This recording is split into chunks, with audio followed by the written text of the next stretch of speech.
최근 국내 영양제 시장이 과열을 넘어 혼탁해지면서 이건 정말 아니다 싶을 정도로 선을 넘은 제품들이 많이 판매되고 있습니다. 이번 시간 구독자분들이 물어보시는 제품들 중에 개인적으로 선을 넘었다고 생각되는 영양제 4가지 말씀드리겠습니다. 주변에서 이런 제품들을 먹는 분들이 계시다면 말려주셔야겠습니다. 알려드리기 이전에 가족건강지킴이 구독, 좋아요 부탁드리겠습니다. 그럼 빠르게 알아보겠습니다. 첫 번째, 가슴 영양제입니다.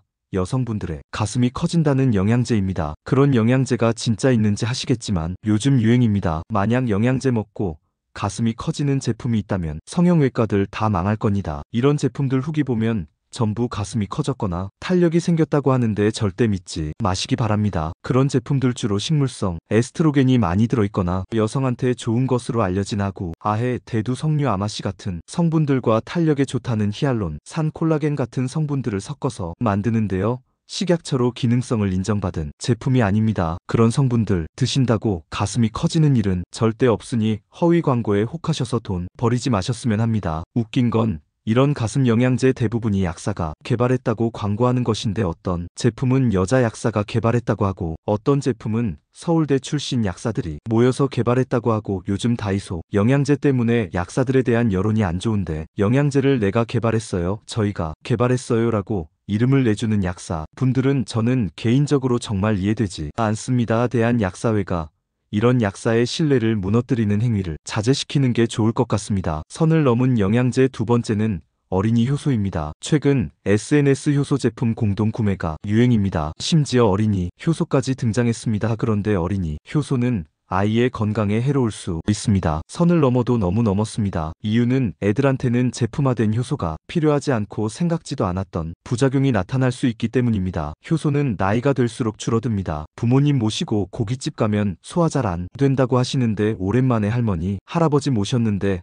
예전보다 식사를 잘 못 드십니다. 그 이유가 나이가 들면서 효소가 줄어들어서 그런 건데 그에 비해 어린이들은 이미 충분한 효소를 갖고 있습니다. 효소가 이미 충분한 아이한테 효소를 먹이면 어떻게 될까요? 불필요한 효소의 보충은 영양소 흡수를 증가시켜서 체중을 늘려 소화비만, 청소년 비만으로 이어질 수 있습니다. 게다가 장기간 섭취 시에 신체가 외부의 효소에 의존하게 돼서 자연적인 효소 생산이 감소할 수 있습니다. 아이가 그렇게 되는 것을 바라는 부모는 없으시리라 봅니다. 물론 효소가 부족한 아이도 있겠습니다. 그런 일부 특수한 경우를 제외하고 효소의 기본적인 상식을 무시한 채 어린이도 효소를 먹어야 장환경이 개선되고 면역력이 좋아진다고 광고하는 것은 선을 넘어도 너무 넘었습니다. 어린이 효소는 자칫 아이의 건강을 망칠 수 있다는 것 꼭 기억하시길 바랍니다. 선을 넘은 영양제 세 번째는 신생아 유산균입니다. 선을 넘기도 했지만 건강기능식품 제조 관점에서 치명적인 약점도 있습니다. 신생아 유산균이 선을 넘은 이유는 신생아나 생후 3개월 미만의 영아는 면역 시스템이 미성숙하고 장내 미생물 구성이 안정되지 않은 상태여서 인공적으로 배양된 유산균이 오히려 장내 균형을 깨뜨릴 수 있기 때문에 장내 생태계가 자연스럽게 발달해야 할 시기에 가공된 균을 굳이 먹일 필요 없다는 것입니다. 어려서부터 제품화된 유산균에 길들여지고 의지하는 것이 좋을까요? 아니면 스스로 이런저런 과정을 거치면서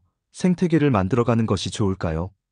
단 미숙아로 태어났거나 어디가 아프거나 이런 특별한 경우가 아니면 신생아 유산균은 절대 추천드리지 않습니다. 게다가 신생아 유산균은 제조 관점에서도 문제가 있습니다. 대부분 병에 담겨서 액상 형태로 하루 몇 방울씩 먹이는 것인데 먹이기 전에 충분히 흔들라고 합니다. 그 이유는 유산균이 가라앉아 있기 때문입니다. 문제는 유통 혹은 보관 과정에서 가라앉은 유산균이 굳는 경우가 많고 아무리 흔들어봐야 유산균이 나오지 않는다는 것입니다. 물론 모든 제품들이 그렇진 않겠지만 그런 제품들이 꽤 많다 알고 계시면 되시겠습니다. 이걸 떠나서 신생아나 돌이 지나지 않은 아기한테 인공적으로 배양된 균을 먹인다는 것은 저는 아니라고 봅니다. 선을 넘은 영양제 마지막은 멜라토닌 5ml 제품이 되겠습니다. 작년 2024년부터 국내에서 식물성 멜라토닌 제품들이 출시되고 있습니다. 식약처 기준 멜라토닌 1ml 혹은 2ml 많아봐야 2.5mg 제품이 판매되었는데 요즘은 5mg 제품까지 나오기 시작했습니다. 이건 선을 넘었다고 보는데요. 멜라토닌을 처음 드시는 분은 추천드리지 않습니다. 이유는 멜라토닌은 양리 측면에서 부작용이나 의존성은 없지만 심리적 의존성은 생길 수 있고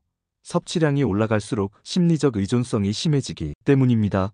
물론 심리적인 의존성이 시간이 지나면 의존성이 없어지긴 하지만요. 고함량을 드실수록 되돌아오는 시간이 길어지고 되돌아오는 시간이 길어지면 그걸 못 참고 멜라토닌을 다시 찾게 될 것이고 이미 고함량 멜라토닌에 길들여져 있기 때문에 더 높은 함량을 찾게 되는 악순환이 시작될 수 있습니다. 멜라토닌은 1mg나 2mg으로도 충분히 효과를 볼 수 있기 때문에 처음 드시는 분이라면 5mg 제품은 드시지 않으셨으면 합니다. 의약품으로 처방받는 멜라토닌도 2에서 3mg입니다. 이외에도 몇 가지가 더 있습니다. 하지만 시간 관계상 여기까지 하고 다음에 또 올리도록 하겠습니다. 최신 건강정보는 유튜브 가족 건강지킴이를 구독 알림을 통해 받아보실 수 있습니다. 소중한 분에게도 공유 부탁드립니다. 감사합니다.